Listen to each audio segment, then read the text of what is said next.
Hi guys, it's late.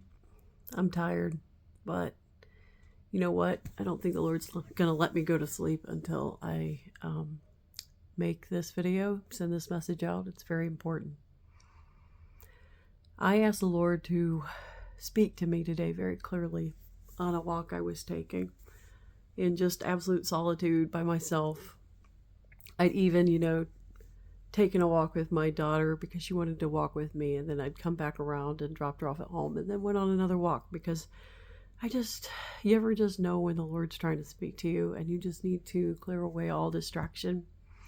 So if I look tired, I am tired, but I think we're on the eve, guys. I think we're close. The Lord gave me something tonight that I want to share with you all. I thought I was going to share something else with you entirely different, but no, he had other plans. So on my way home from my walk, I was almost done with it. Suddenly thought about, I had just prayed the Lord, please speak to me. I had heard from him very clearly, even in the word. You ever have that kind of a dry spell? And I'm kind of used to those rhythms, of hearing from him and having mountaintop experiences and then not having much. But I need to get into this word. So I was on my way back home from this walk, and I thought of Jesus in the Garden of Gethsemane praying. And I wondered, how the disciples fell asleep while he was praying? I wonder what it would have been like had the disciples not gone to sleep while he was praying and waited with them like he asked them to. Would he have had comfort leading up to the day of his trial and execution? Just having that solidarity with them and that companionship with them in that moment, where they could have had the opportunity, he was giving them the opportunity to be a friend, to stand in the gap at that point. And just, even though Jesus knew what he was going to do, what would it have been like if they had stayed awake? I got to thinking about that, and the Lord kind of tied it to the watchman community, what it means to stay awake. So I want to talk about that with you. I went and delved into the Gospels, and you can find all the accounts of the Garden of Gethsemane in Matthew 26, 36 through 46, which I mostly gleaned from. But I found something from every passage, from every gospel that was interesting to me. Mark 14, 32 through 42, Luke 22, 39 through 46, and John 18:1, but his prayer is in all of chapter 17, which is neat. First off, Matthew 26, verse 38 says, watch with. It says, stay here. He told the disciples, stay here and watch with me. He wants us to watch and be aware, understanding that our time here, he's saying stay here to the disciples, but our time here on earth is appointed for just a season. And while we're here, we're to stay and do what he's called us to do. Many of us are longing to be with our King, and we will be, and we have all eternity to do that. But while we're here, we have a mission. He says, stay here and watch with me. We have his companionship as we watch. He is our intercessor before the Father, and that's what he was doing in John chapter 17. He was interceding. He was thinking of us even in those moments.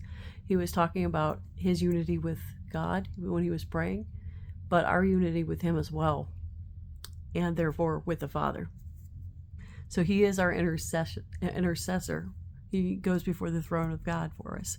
Even then, that was an example of that. But he is asking for the disciples, he was asking them to remain awake and watchful. As we are to take up our cross and follow him, are we not to intercede on behalf of others in this late hour? Part of our ministry as watchmen isn't just to alert, but also to intercede.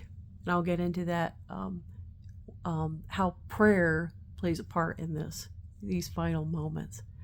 We're going to intercede for others. All of John 17, like I told you, is his prayer in the Garden of Gethsemane, covering our unity with the Father through Jesus. Now, I found something interesting as a side note, by the way. Gethsemane, Hebrew, Gat Shebanim, means oil press. Gat Shebanim. I think it's very fitting description of where he was in that moment when he was praying to the Father, in those final moments before his trial and execution. But when hard pressed, he obeyed the will of the Father in going to the cross on our behalf. That's love. Also interesting, in this location, name, it means oil press, as often oil is associated with the Holy Spirit. I never knew that until I looked it up tonight. That was, of course, it's one of those moments where you smack yourself and say, how come I didn't know that before? Maybe I just never thought to look it up. But 3 times Jesus found his disciples sleeping. I liken that to our spiritual slumber. I'll get into that as well. Matthew 26, verse 41 says, after rousing them awake, I should hold this up, he told Peter, watch and pray, lest you enter into temptation. The spirit is willing, but the flesh is weak. Now, Jesus, he provided an example by doing just that. He was praying and watching himself, and he was fighting that as well. It's a sure. I thought, and I wrote this down, surely there must have been temptation thrown at Jesus himself to not go through with his Father's will for him. Yet he combated it by fully surrendering to the Father and saying in his prayer, oh, my Father, if this cup cannot pass away from me unless I drink it, your will be done. Likewise, we must fight the temptation to not give up, not grow weary. And part of that fighting this temptation is prayer. And that's what I wanted to tell you, is that this is how Jesus demonstrated it to us. He fought that temptation as well through prayer. I mean, the word says that he fought so hard in prayer that he bled. He sweated blood. He was in so much distress. And yet he surrendered to the Father's will. He did not allow that temptation to overwhelm him, but fought it with prayer in the Word of God. He is the Word, and he spoke it. Luke 22:45 states that the 3rd time Jesus went over to his disciples, he found them sleeping from sorrow. I thought that was interesting that Luke used the word sorrow. Now, maybe they had a different idea of Jesus as this military conqueror vanquishing the occupying Romans. Maybe that's what they were expecting.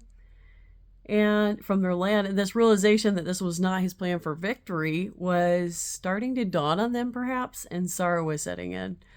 A deep disappointment, if you will. Also the knowledge that they might be losing their Messiah as well. That might have been the main reason, but also the understanding that, they were slow to understand, as I think we all would be slow to grasp if the Messiah himself was right here in the room with us. They were slow to understand his will to die, not to lead an army of Jewish people to fight against these Romans, or just, vanquish them himself, since he's the Son of God. But anyway, I was thinking about the sorrow that we have right now. Our sorrow, though, looks like this. We're wondering, when is he going to return? And I think the weariness of waiting and hearing soon all the time wears us out.